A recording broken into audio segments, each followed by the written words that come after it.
Ese día, el presidente de la República, Mauricio Funes, ha convocado a la prensa en Casa Presidencial para anunciar acciones de prevención en los llamados municipios libres de violencia.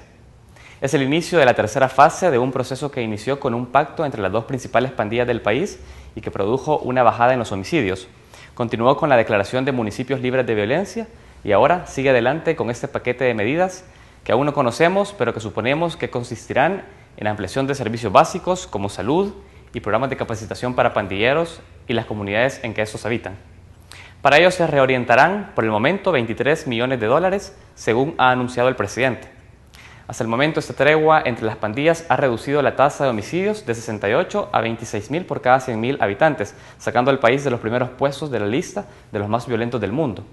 Pero a pesar de ese resultado, la tregua entre pandillas no satisface las expectativas de algunos sectores, por ejemplo de la Iglesia, que en un reciente comunicado de la Conferencia Episcopal se señalan los resultados insuficientes del proceso, a lo cual se suman los señalamientos sobre la poca transparencia, los riesgos de su sostenibilidad ante un Estado limitado en sus recursos y el escepticismo que genera en la población otorgar un voto de confianza hacia aquellos que han asesinado a miles de personas.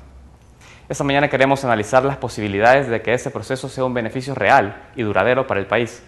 También nos interesa abordar la dimensión de derechos humanos y la situación de impunidad que preside en el proceso. También las reformas legales que se pudieran realizar en este marco. Esta mañana conversaremos con María Silvia Guillén. Ella es directora ejecutiva de la Fundación de Estudios para la Aplicación del Derecho FESPAD, una experta en estos temas, con quien compartiremos un interesante análisis. Soy Saúl Hernández Alfaro, bienvenidos a Francamente.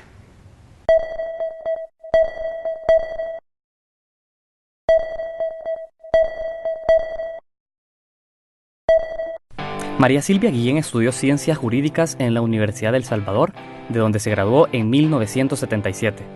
Esta destacada abogada desempeña desde hace 13 años consecutivos el cargo de directora ejecutiva de la Fundación de Estudios para la Aplicación del Derecho de El Salvador, FESPAD, organización de derechos humanos fundada en 1988. Ha sido magistrada de la Corte Interamericana de Derechos Humanos y en julio de 2012 su nombre sonó fuerte tras renunciar a su cargo como magistrada suplente de la Corte Centroamericana de Justicia, cuando este organismo regional se declaró competente para resolver sobre el conflicto entre la Sala de lo Constitucional de la Corte Suprema de Justicia y la Asamblea Legislativa. Además de ser una experta en materia de institucionalidad y derechos humanos, esta profesional de las leyes ha sido una de las voces que ha confiado en la tregua entre pandillas como una oportunidad para combatir la violencia en El Salvador, lo cual ha señalado estará determinado en la medida que el proceso sea transparente. Esta mañana conversamos con ella sobre la tregua entre pandillas, la situación de la institucionalidad democrática, sus posibles reformas, así como sus impresiones en torno al histórico juicio al dictador guatemalteco Efraín Ríos Montt, temas de los cuales hablaremos francamente. Buenos días, hoy es martes 14 de mayo de 2013. Los saludamos a ustedes que nos están viendo desde muy temprano. Los invitamos a poder seguir ese espacio de entrevista a través de nuestras redes sociales, en Facebook en francamente.tvx y en Twitter en @francamente.tvx. También les recordamos y saludamos a aquellos que ya nos están viendo en la web, que nos pueden sintonizar a través de www.tvx.com.sb.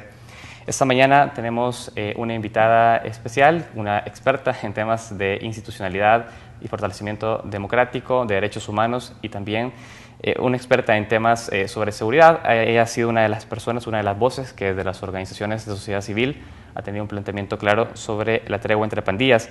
Hablo de María Silvia Guillén, ella es directora ejecutiva de FESPAD, a quien quiero dar la bienvenida esta mañana al set de Francamente. Buenos días, Saúl. Muy buenos días a todo su público y muchas gracias por invitarme a su programa. Bueno, esperemos que sea la primera de muchas, ¿no? Espero que así sea, pero fíjese que eso de experta me pone un poco nerviosa. ¿Sí? ¿De verdad? Bueno, es una persona que conoce mucho. En derechos humanos, indiscutible, ¿no? Además, su trayectoria. Yo quiero hablar, además de derechos humanos, sobre el tema de la tregua, porque sí se han conocido declaraciones suyas sobre este proceso. Pero antes de entrar quizás sobre sus planteamientos, sobre el voto de confianza en este proceso de tregua y los retos que aborda, yo quisiera conocer sus impresiones sobre lo que ha dicho recientemente la Conferencia Episcopal en su comunicado, en el cual destaca que han sido unos resultados insuficientes los que ha arrojado este proceso de tregua, a lo que inmediatamente han contestado también líderes de pandillas y han dicho, coincidimos parcialmente en esta postura porque somos conscientes que es necesario que se involucren otros actores al proceso para que sea sostenible y tenga mayores resultados. Yo quiero conocer su posición sobre esto. ¿Cómo ve ese proceso en la tregua? Y si realmente se coincide en el planteamiento que hacen los líderes de la pandilla con la conferencia episcopal de que si bien son resultados insuficientes, es necesario que se involucren más actores en el proceso. Bueno, fíjese que yo creo que los resultados son insuficientes. Lo que tendríamos que aclarar es insuficientes frente a qué, ¿verdad? O sea, obviamente en El Salvador estamos soñando, la gran aspiración es cómo vivir en paz. Yo creo que con la firma de los acuerdos de paz en el 92 empezamos a creer que íbamos a empezar a construir un proceso de paz en El Salvador. Entonces yo creo que sin duda es insuficiente. En El Salvador hay miedo a vivir aquí. O sea, lamentablemente yo amo a mi país como sobre todas las cosas, pero yo realmente desearía que mis hijas, mis nietas, y también ya tengo una bisnieta, pudieran vivir en una situación diferente. Eso pasa sin duda por lo que dice la conferencia episcopal. No es suficiente, no ha sido suficiente. O sea, no está a la altura de lo que esperábamos. Tienen razón en eso. ¿Sabe cuál es el problema? Que han sido tantos años de ir construyendo violencia, de ir construyendo retroceso en ese proceso de paz que dijimos construir, que 14 meses, sin duda que son insuficientes para cualquier proceso que se inicie. Entonces, yo creo que más allá de lo que dicen las pandillas, que lo que se necesita es el involucramiento de toda la sociedad, eso es una parte. Pero también se necesita lo que tantas veces hemos dicho desde FESPAD y que lo ha repetido ya tanta gente, se necesita que este proceso se transparente. Se necesita que el gobierno nos diga qué es la tregua. Porque yo, si le pregunto a usted, mire, ¿y usted conoce el documento donde está escrito todo este proceso que se llama tregua?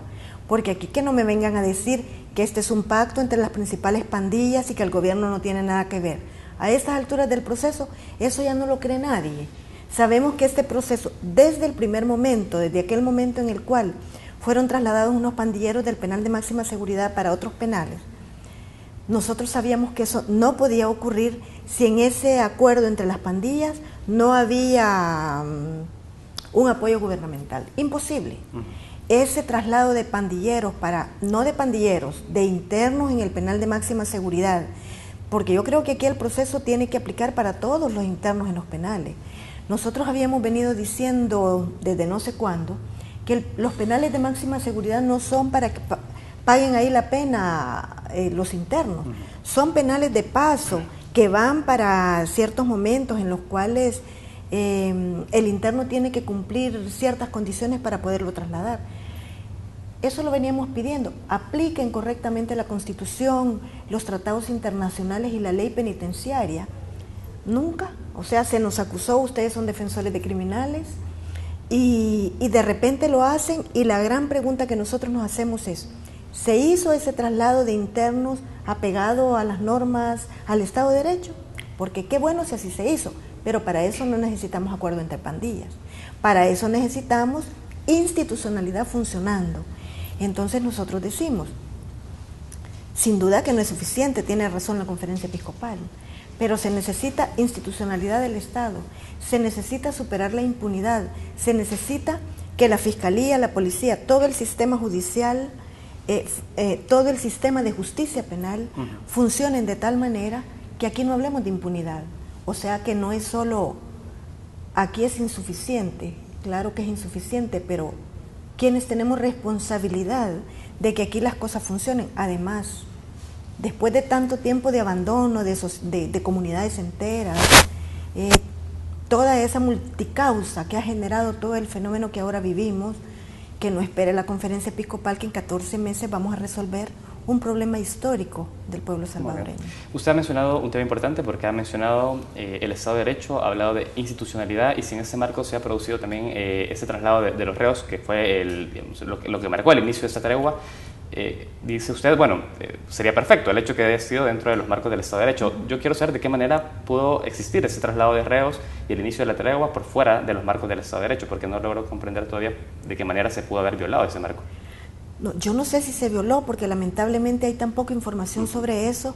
Lo que a mí me extraña es que, mire, para un traslado de reos, para dar beneficios penitenciarios, para que a una persona le den la media pena. Es todo un proceso tan burocrático y tan complejo. Tienen que funcionar jueces penitenciarios, los equipos criminológicos del órgano ejecutivo, tiene que funcionar estructuras del sistema penitenciario. Y aquí el funcionamiento de los equipos criminológicos ha sido tan complicado porque siempre se dice es que los equipos no son completos, la ley demanda que hay un criminólogo y resulta que en el país no hay criminólogos. Entonces todo el tema de los beneficios penitenciarios es una cosa bien compleja. Entonces nosotros siempre nos sorprendimos cómo fue que ese traslado de reos se hizo de manera tan abrupta, y probablemente yo estoy hablando de que fue abrupta porque no tengo información. Por eso es que nosotros decimos que bueno sería que pudiéramos tener acceso a cómo se institucionalizó ese proceso y que nos digan es que todo este proceso se ha hecho dentro del marco de la ley, porque yo le digo, discrepo de la conferencia episcopal en cuanto a que deja la sensación, claro, no dice es mala la tregua, pero deja una sensación de que no sirve, y se lo digo así de manera muy ligera. Un argumento que usted no comparte. No comparto. No comparto porque creo, nosotros en FESPAD vemos no la tregua, el proceso.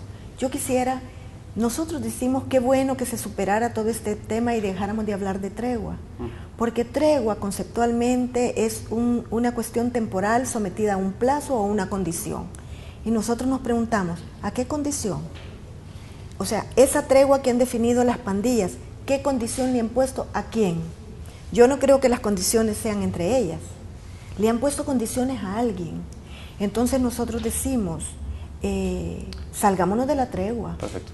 Porque si no, estamos dependiendo de que se fallen en esa condición. ¿Y qué va a pasar en El Salvador si se cae la tregua? Salgámonos del concepto tregua, ¿no? Que sería Salgámonos del concepto tregua y vayámonos a un concepto más institucional y más permanente. Y yo diría, podría ser, vayámonos a un proceso de construcción de paz en El Salvador. Quiero dejarlo acá, porque tengo que ir a un primer corte. Quiero que hablemos de ese proceso de construcción de paz y también hablemos de la transparencia, que es un tema que usted ha abordado en este bloque.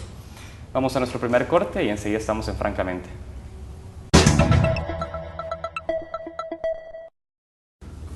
Continuamos en Francamente. Esta mañana conversamos con María Silvia Guillén, ella es directora ejecutiva de FESPAD. En estos momentos hablamos sobre la tregua entre pandillas. Nos decía usted había que desplazar de tregua y comenzar a hablar de proceso de paz.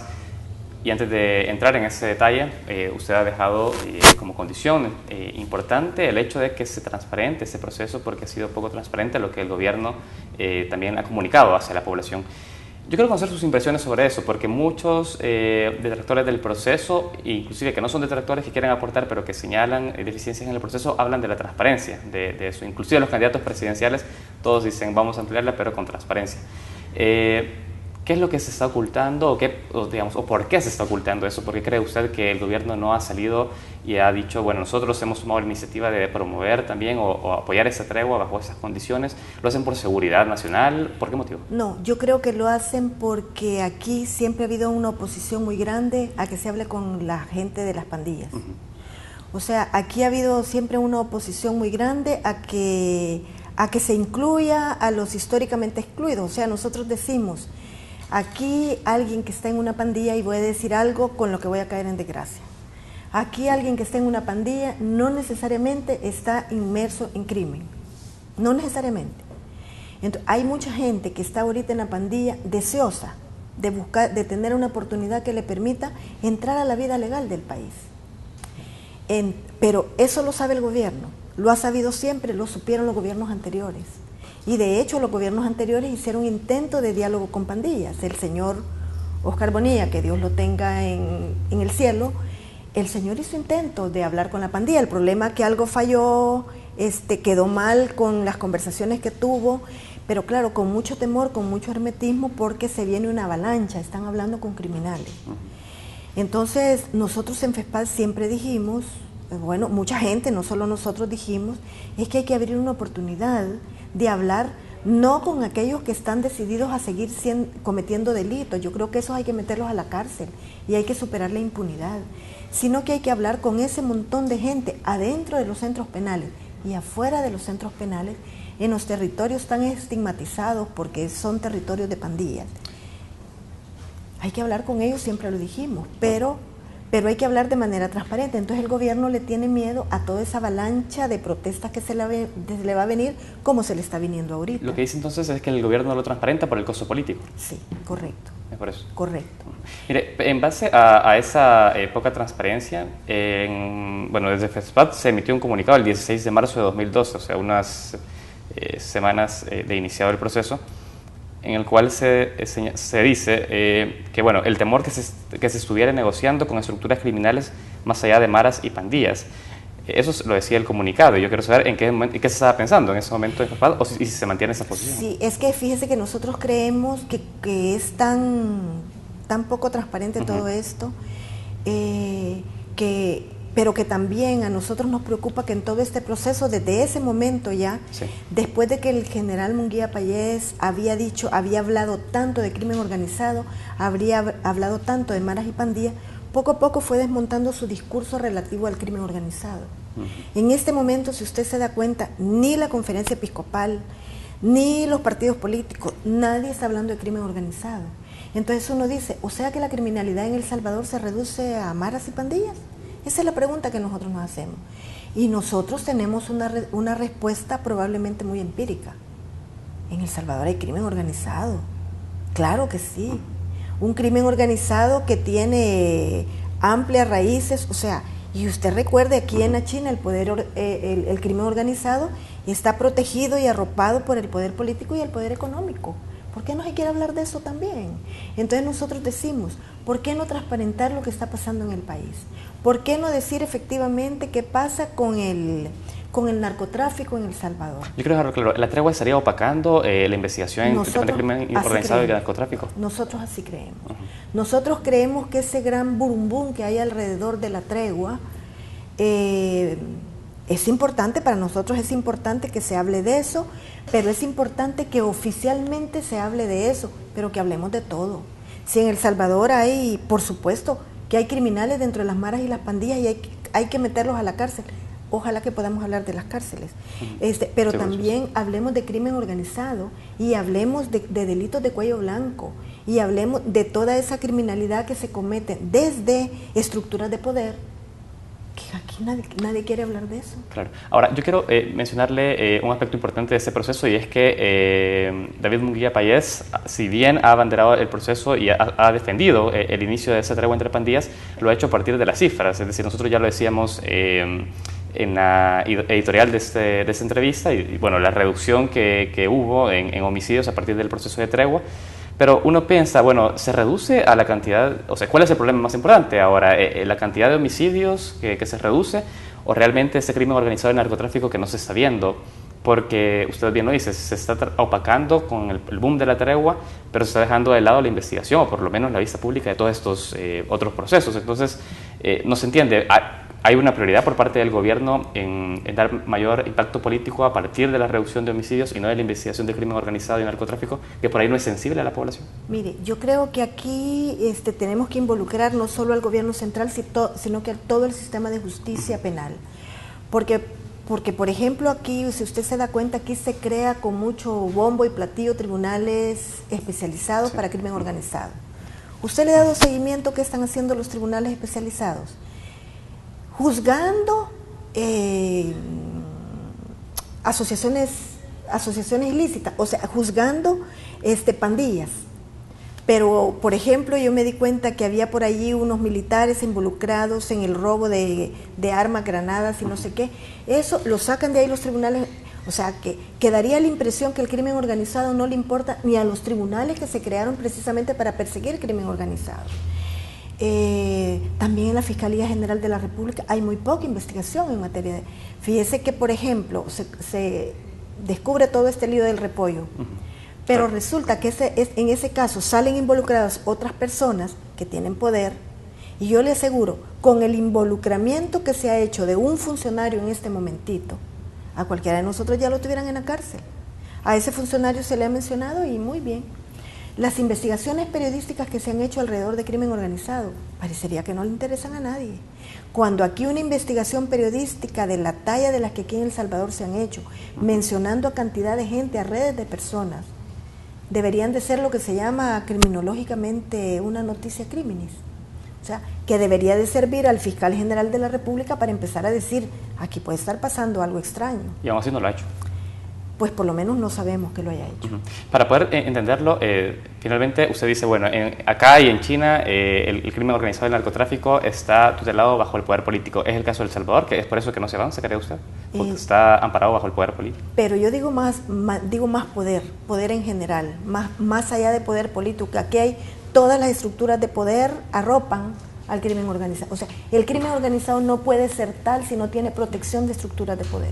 Muy bien. Ahora, respecto a las capacidades del Estado, ¿tiene un marco legal que le permite combatir delitos de este tipo, de corrupción, narcotráfico y bueno, también corrupción que está involucrado como derivado de esto y crimen organizado? ¿Tiene las herramientas del Estado para hacerlo? Nosotros creemos que sí. Nosotros creemos que tiene suficientes herramientas legales para poder perseguir criminalidad de cualquier tipo. El problema es que hay una institucionalidad muy frágil, una fiscalía muy débil, con un poquísimo presupuesto. Bueno, yo estaba haciendo una comparación entre el presupuesto que tiene el Ministerio de Defensa y el presupuesto que tiene la Fiscalía General de la República. El presupuesto de defensa es un poco más allá de 130 y tantos millones de dólares. El presupuesto de la Fiscalía son 36 millones de dólares, por ahí. Claro. Solo eso le dice. Los fiscales en este momento tienen bajo su custodia 4 o 5 casos a la misma hora en distintos tribunales. Entonces, ¿se imagina usted la calidad de trabajo que están haciendo los fiscales? No por ineficiencia, por carga de trabajo. Yo se lo preguntaba porque usted mencionaba en el primer bloque la importancia de la institucionalidad en ese proceso y se me vienen a la mente también los marcos con los cuales hoy por hoy contamos. Hablamos de una ley de enriquecimiento ilícito que data de los 50 y que ya ha sido señalada como obsoleta. Inclusive se está proponiendo hablar de una ley de probidad. También hablamos sobre la necesidad de una ley de extinción de dominio, de todos esos aspectos, y también hablamos del poco control que tiene Hacienda sobre esto. Sí. Una sección de probidad muy débil. Usted tiene razón, hay leyes nuevas que podrían fortalecer todo esto, pero con las herramientas legales que ahorita tiene ya la Fiscalía y la Policía y los tribunales, podrían hacer un muchísimo mejor trabajo. Pero hay mucha fragilidad, la poca capacidad de la Policía para investigar el delito, la poca capacidad de la Fiscalía para conducir la investigación del delito y, por supuesto, la prueba frágil que le llevan a los tribunales, que trae como resultado que aquí el crimen organizado se ríe de la impunidad que se vive en este país. Entonces, aquí no solo es de reformar leyes, porque creo que hay que emitir nuevas leyes, pero no se reduce exclusivamente a nuevas leyes, porque van a dar otro montón de leyes que van a estar ahí de adorno, como están de adorno muchas de las que ya están vigentes. Hablamos entonces de la voluntad del ente que dirige, el titular, la institución. De la voluntad, del presupuesto, de la capacidad. O sea, hay una cantidad de elementos que hacen frágil la institucionalidad del Estado. Bueno, en esta medida entonces, en la medida que no tengamos todos esos elementos articulados, seguiremos teniendo esos vacíos en el combate al crimen organizado, al narcotráfico, y asimismo en paralelo una tregua que, bueno, muestra fragilidad si no se fortalecen estos marcos institucionales. Aquí, sin duda, pero fíjese que yo en este tema de la tregua quiero decirle que va más allá de institucionalidad, va más allá de marcos legales, va por el hecho de que el Estado salvadoreño recupere territorios que dejó abandonados por años, políticas públicas ausentes de grandes sectores de población en el país, y la ausencia de Estado fue suplida por la pandilla. Claro. En este momento ese Estado tiene que recuperar ese territorio, pero lo tiene que recuperar no solo con represión, sino que lo tiene que recuperar con prevención de violencia. O sea, la consigna en El Salvador, suya, mía, de los funcionarios y del Estado, tendría que ser: este día ni un niño más a la pandilla. Esa decisión no la ha tomado el Estado, no la han tomado los empresarios, no la ha tomado nadie. Pero también tendría que ser que habría que rehabilitar, entrar a un proceso fuerte de rehabilitación, sin miedo. Si hay mucha gente en las pandillas que se quiere rehabilitar, hay que darle la oportunidad. Ese aspecto es un tema que sí me gustaría poner en contraste con lo que está realizando hoy por hoy el Ejecutivo, por lo menos las acciones que se hablan de acciones preventivas. Este día también en Casa Presidencial hay un lanzamiento de estas acciones en un marco preventivo de la violencia. Y es una bandera que también se ha alzado desde FESPAD sobre ese tema. Pero quizás antes de entrar en eso, yo le hablaba del tema de la institucionalidad y la necesidad también de fortalecerlo para ir al crimen organizado y al narcotráfico, porque sí es importante señalar que si no se está hablando de estos dos temas, de estos grandes temas, el crimen organizado, ¿cuáles son los impactos que está teniendo en la sociedad? Yo quisiera que nos lo pudiéramos dejar más claro, porque por ahí nosotros y los ciudadanos están contentos con una reducción de homicidios, pero ¿qué pasa con el crimen organizado? ¿Cuál podría ser el elemento perjudicial de no estar o dejando estando de lado estos aspectos por parte de la justicia? Bueno, yo creo que nos podemos ver en los espejos de otros países. Por ejemplo, en México, el crimen organizado ha traído como consecuencia que hay municipios en México que son pueblos fantasmas. La población se ha tenido que ir porque el crimen organizado ha tomado la conducción, la administración de esos lugares. O sea, y allí hay batallas campales entre autoridades y narcotraficantes, por ejemplo, o algunos municipios ya en Centroamérica que están siendo prácticamente gobernados por crimen organizado. Y claro, allí no hay delincuencia, allí hay muchos beneficios para la población históricamente muy empobrecida, pero a costa de vivir bajo la férula de criminalidad organizada, es decir, las mujeres jóvenes con mucho problema de acoso sexual y de violencia sexual en toda su extensión. Prácticamente pérdida de libertades en general porque las reglas del juego las impone la criminalidad organizada. Y uno dice, pero eso está muy lejos del país. Bueno, yo creo que deberíamos de poner mucha atención a todos estos procesos porque de repente podríamos caer en el hecho de que aquí vamos a tener municipios en los cuales hay ya mucha presencia de criminalidad organizada y eso quiere decir narcotráfico, trata de personas, eso quiere decir secuestros, eso quiere decir más allá de la criminalidad a la que lamentablemente estamos acostumbrados en el país. ¿Cómo recibe usted en este marco, en base a ese análisis que usted hace, la declaración de municipios libres de violencia? ¿Cree que no son esos terrenos en los cuales podría generarse ese caldo de cultivo para este tipo de prácticas?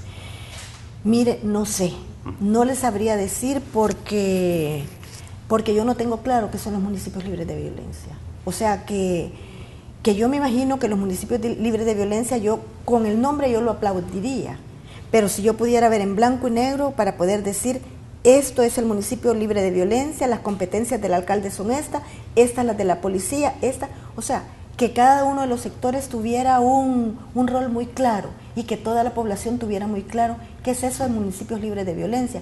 Pero yo lo invito, vamos a Ilopango, a un municipio libre de violencia, platiquemos con la población, platiquemos con las pandillas que ahí estén y platiquemos con el alcalde. Este alcalde ha hecho un buen trabajo de sistematización documental, pero ahí no hay ninguna claridad.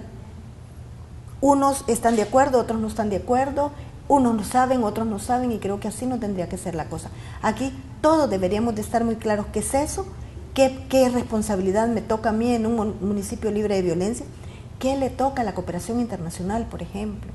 O sea, pero todo pasa porque pongamos en blanco y negro en qué consisten todos estos procesos. Yo en este momento no le puedo decir con precisión qué es un municipio libre de violencia. Quiero dejarlo ahí, vamos a seguir hablando al volver de la pausa.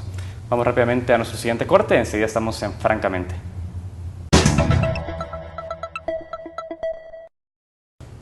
Continuamos en Francamente, estamos avanzando sobre esta entrevista. Hablábamos de los municipios libres de violencia. Antes de finalizar ese bloque anterior, usted decía, hoy por hoy no le podría decir qué consiste, porque no se tienen esos elementos claros, cuál va a ser el rol de cada uno de los sectores en el territorio. Y es importante, conocer más en profundidad esta postura, porque usted habla, la necesidad también de que se hable de una cultura de paz, que se hable también de prevención, y el gobierno al parecer está dando, o por lo menos lo ha expresado de esa forma, inclusive reorientar fondos por parte de cada una de las carteras orientadas en atender las necesidades de las pandillas en los territorios, es decir, por ahí una visión mucho más social sobre los problemas de las pandillas que al parecer en el pasado no ha existido.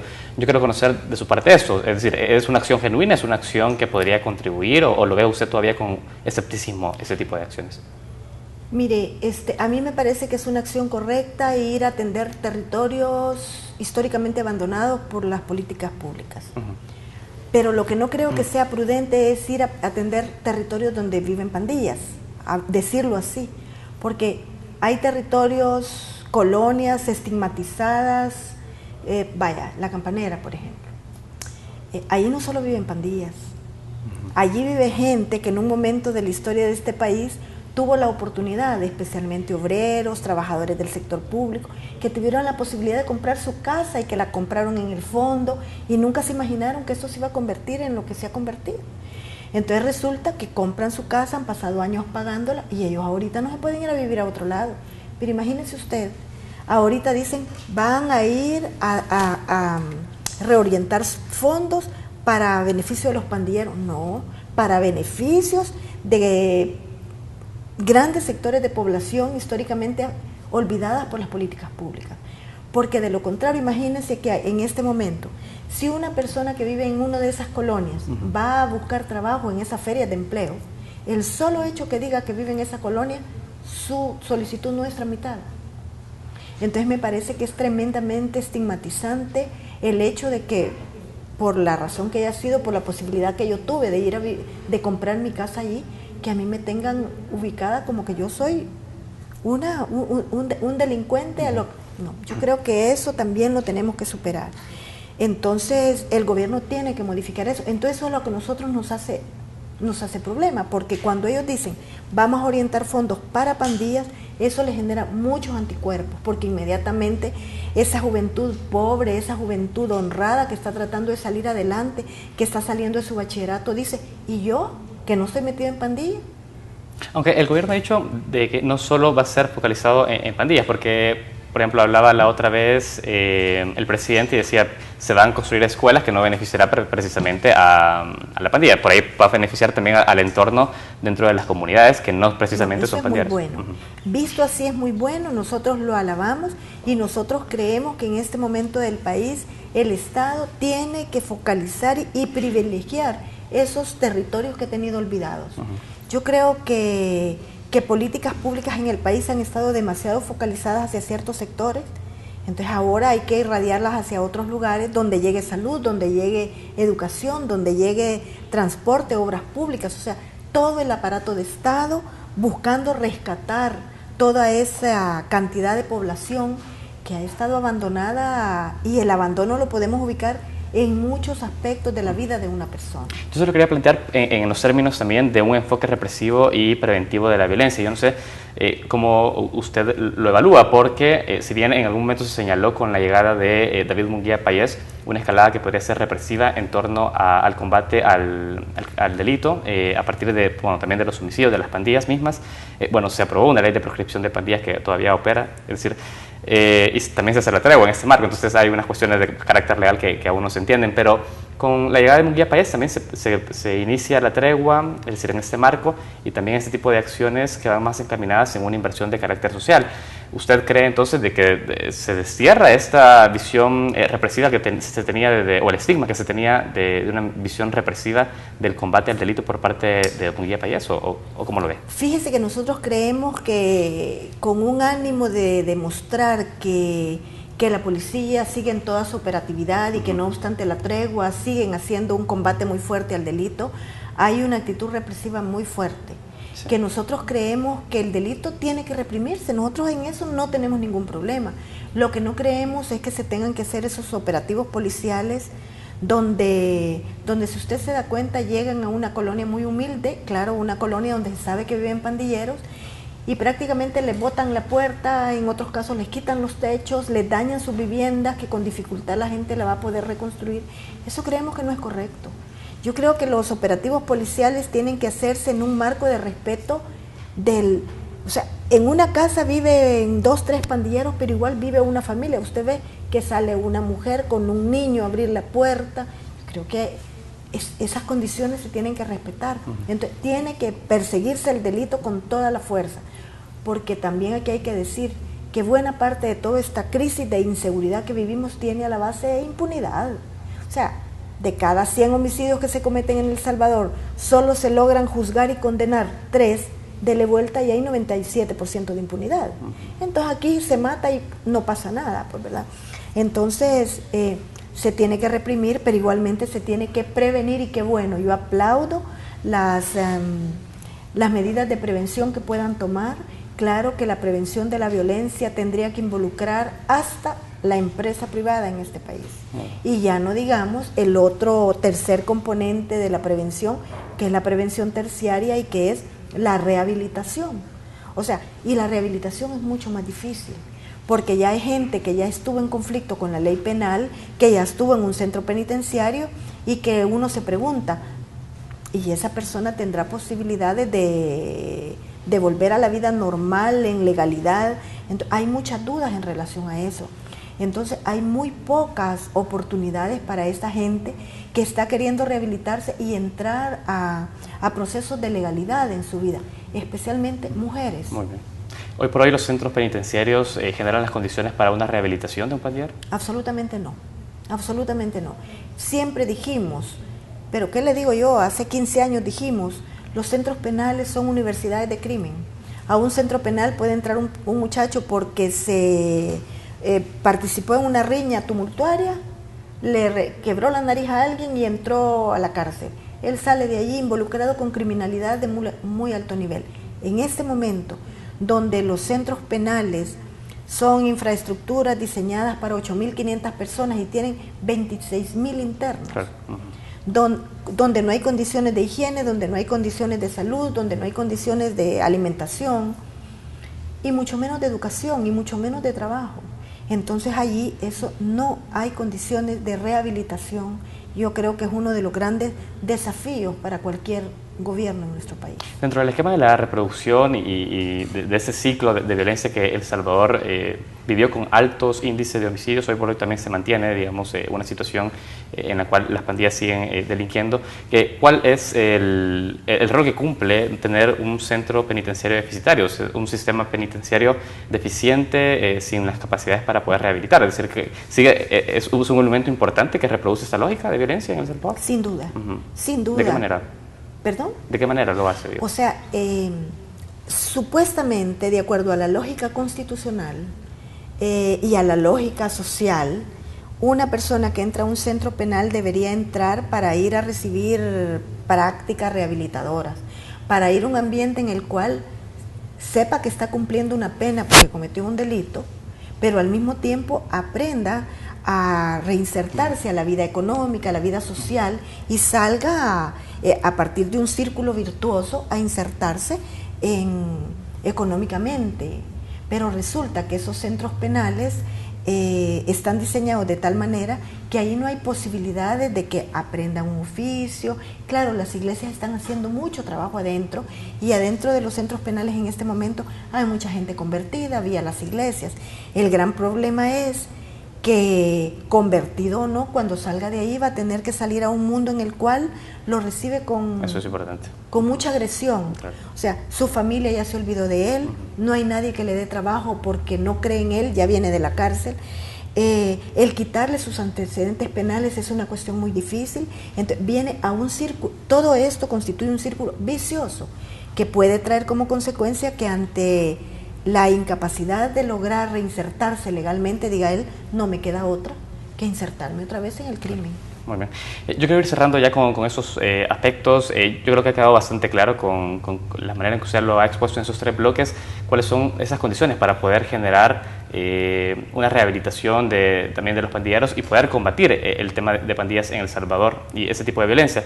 Ahora, ¿qué pasa para ir cerrando, cuáles son sus recomendaciones en torno al abordaje de crimen organizado y narcotráfico? Porque también ese es el otro tema, digamos, el otro pilar del cual hemos dicho, se está hablando muy poco. ¿Cuál debería ser, por lo menos, el inicio para poder comenzar a trabajar y abordar ese tema? Tomar la decisión política de combatirlo.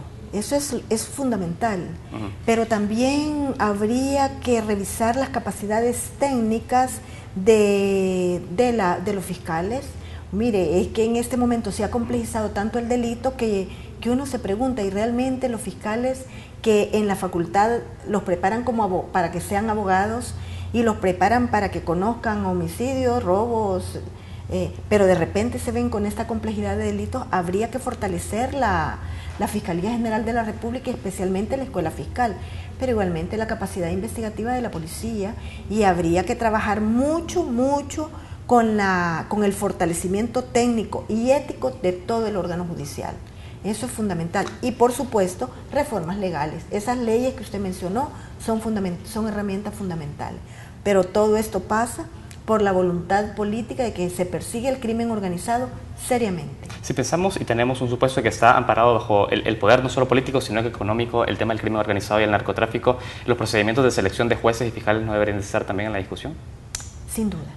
Sin duda. Es que yo creo que aquí, y también de los funcionarios en general que llegan a esos cargos, debería de ser un proceso muy, muy duro, un proceso sometido a toda prueba, que quien llegue allí esté sometido a toda prueba, pero también los procesos de seguimiento, de evaluación, ¿verdad?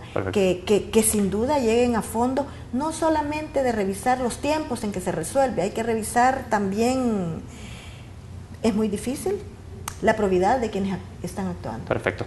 Usted ha hablado de voluntad política y en la región recientemente se marcó un hito con el juicio a Efraín Ríos Montt, y yo creo que hablemos de eso porque también ahí jugó un papel importante esa voluntad. Vamos a nuestro último bloque y enseguida estamos en Francamente.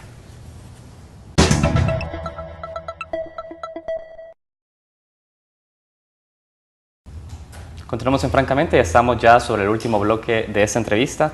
Quiero que hablemos de este hito en la región centroamericana, en la región latinoamericana, al ser sentenciado a 80 años a prisión al dictador guatemalteco Efraín Ríos Montt.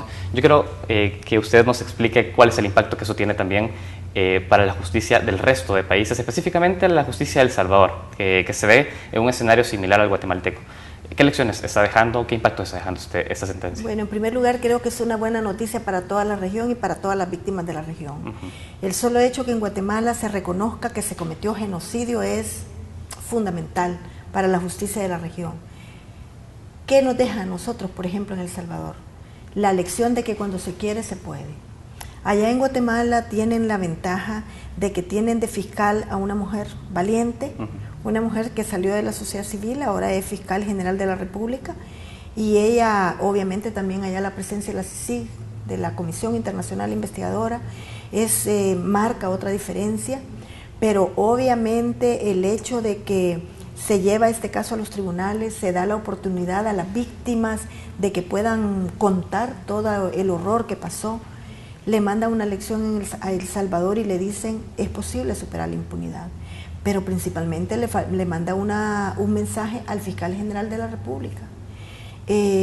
Aquí la Fiscalía General de la República, siempre hemos dicho, se nombra de tal manera que esa persona que se lleva ahí garantice que hay temas que no se van a tocar. Y los fiscales anteriores han sido la garantía de eso, sin duda, ¿verdad? Yo esperaría que el fiscal Martínez pueda realmente hacer realidad lo que él ha dicho. Él va a perseguir el delito, sean quienes sean los indiciados y en el momento en que se hayan cometido. Y fíjese que es bien importante porque aquí se dice, pero es que aquí hay una ley de amnistía que no permite perseguir esos crímenes. Yo quiero recordar que aquí esta ley de amnistía se llevó a la Sala de lo Constitucional, la Sala de lo Constitucional dijo que era constitucional la ley de amnistía, pero que habría la posibilidad para que en casos concretos se pudieran abrir procesos del pasado. Que nos han tocado, por ejemplo, Monseñor Romero, hablamos jesuitas, hablamos caso de las hojas también. Hablamos del caso porque son los casos concretos, son los casos que ocurrieron durante la gestión cristiana, ¿verdad? Entonces, que es el caso de los jesuitas concretamente.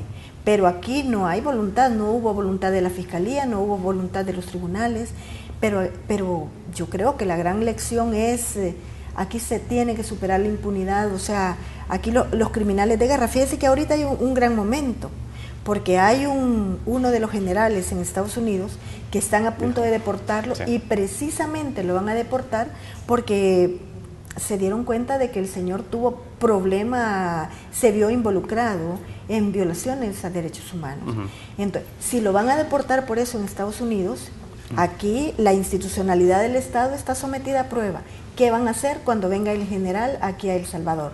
Le van a dar la protección de que ha gozado toda la gente de esa época, como cuando la difusión roja que dio Interpol y que todo el aparato de Estado protegió a los militares, o realmente la institucionalidad en El Salvador va a funcionar buscando justicia. Vamos a ver.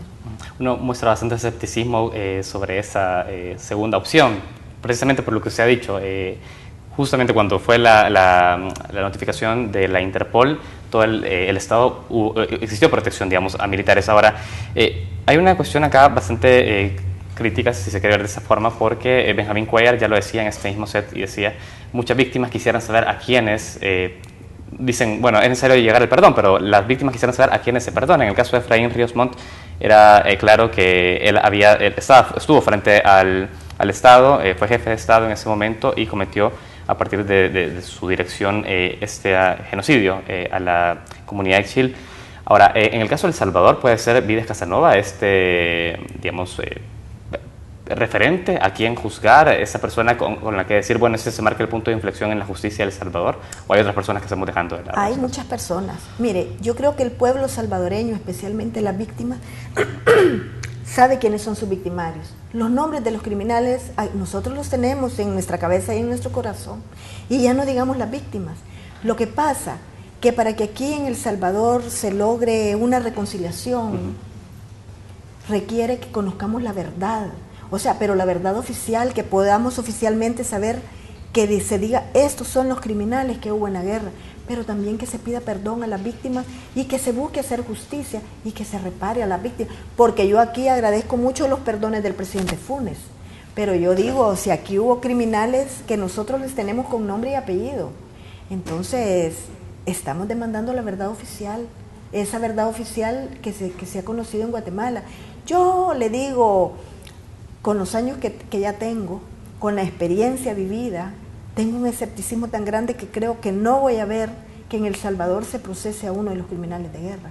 Pero yo espero que las nuevas generaciones retomen esta lucha para que más temprano que tarde estas verdades se puedan conocer en El Salvador. Qué bueno que lo menciona en esos términos, porque pareciera que en El Salvador la impunidad ha sido el factor, el denominador común, tanto en los crímenes del pasado como en los crímenes del presente. Usted ya ha dado cifras sobre esto respecto al presente, y el pasado, bueno, lo conocemos a partir de la impunidad que todavía sigue reinando. No conocemos todavía responsables, no conocemos a nadie juzgado sobre crímenes que se cometieron, masacres y crímenes de lesa humanidad en este marco. Yo quiero que podamos ir concretando y poder expresarle a la población cuáles son los impactos de tener todavía este marco de impunidad en El Salvador y cómo eso se relaciona también a la situación de violencia que se vive en El Salvador. ¿Es una relación directa entre ambas? Sin duda. ¿María? Mire, el impacto que tiene la impunidad del pasado para el presente, en primer lugar, es el desprecio a las víctimas. Es todo un aparato de Estado y todo un aparato de poder económico también, que desprecia a las víctimas y no les da ninguna importancia, como en Guatemala ahorita está resultando toda una guerra de racismo, porque, bueno, igual pasa aquí. O sea, bueno, si aquí lo que se mataron, este día se está conmemorando la masacre del Zumpul, imagínese usted, cantidad de niños que fueron... pero entonces, esa impunidad del pasado lanza un mensaje a este presente, lanza un mensaje donde dice, si aquí matara a una persona, masacres como la del Zumpul o todas las masacres que ha habido en El Salvador, la del Mozote, por ejemplo, no le ha pasado nada, ahí están, son grandes señores los criminales de esa época, pues entonces, ¿qué diferencia hay en este momento? Y si en este momento el tema de la impunidad sigue recurrente, aquí se comete un delito y entre más grave, más impune, y entre más consecuencias trae, más impune, pues entonces aquí es una historia recurrente de impunidad que tiene como punto de partida la impunidad de los crímenes de la guerra. Muy bien. Yo quiero ir cerrando esta entrevista conociendo su posición sobre también otra responsabilidad del Estado, sobre un caso concreto, y es el caso de Beatriz, la situación de Beatriz. Usted seguramente ya la ha conocido, y me gustaría conocer cuál es la postura suya o FESPAD en sí sobre este caso, porque ya las autoridades médicas han determinado que es innecesario hacer la interrupción de este embarazo debido a los riesgos que puede tener en la salud de Beatriz y también por el pronóstico de ese feto. Sin embargo, ha mandado inclusive la sala a hacer un estudio de medicina legal, aun cuando ya existen este tipo de resultados por parte de los médicos. Yo quiero conocer su postura sobre eso. ¿El Estado también está actuando acá con cierta irresponsabilidad sobre este caso? ¿Cómo lo ve? Mire, yo creo que en este caso, en todo lo que tiene que ver con el aborto terapéutico, y que es uno de esos casos, el Estado actúa irresponsablemente. O sea, irresponsablemente presionado principalmente por la Iglesia Católica.